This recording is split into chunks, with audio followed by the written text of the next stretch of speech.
अस्सलाम वालेकुम। आज हम आपको एक बड़ी खबर के बारे में आगाह करने के लिए जा रहे हैं। जैसा कि गैर रजिस्टर्ड निजी स्कूल्स, एकेडमीज़, ट्यूशन सेंटर्स की रजिस्ट्रेशन का मामला chief executive officer Lahore Parvez Akhtar की ज़ेर सदारत अहम इजलास एजुकेशन अथॉरिटी की तरफ से गैर रजिस्टर्ड तालीमी अदारों के ख़िलाफ़ हतमी क्रैकडाउन का फ़ैसला। एजुकेशन अथॉरिटी ने तालीमी अदारों को 31 मार्च तक रजिस्ट्रेशन कराने की डेडलाइन जारी की गई है। इससे कबल रजिस्ट्रेशन की आखिरी तारीख 15 मार्च दी गई थी।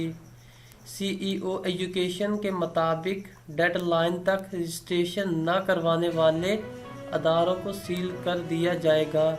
डिस्ट्रिक्ट एजुकेशन अथॉरिटी लाहौर ने गैर रजिस्टर्ड तालीमी अदारों को वार्निंग जारी कर दी।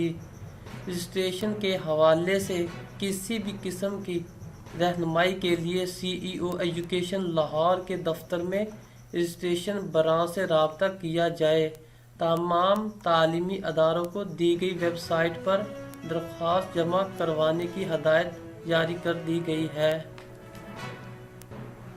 अगर आप चाहते हैं कि आपको हुकूमत पाकिस्तान की तरफ से गवर्नमेंट टीचर्स, गवर्नमेंट मुलाजमीन और स्टूडेंट्स के बारे में रोज़ाना की नई नई पॉलिसियाँ और अपडेट्स इंफॉर्मेशन और पाकिस्तान के मौजूदा हालात के बारे में आप तक इंफॉर्मेशन पहुंच सके तो आप हमारे चैनल को सब्सक्राइब कर दें ताकि गवर्नमेंट ऑफ पाकिस्तान की तरफ से आने वाला हर नोटिफिकेशन आप तक सबसे पहले पहुंच सके।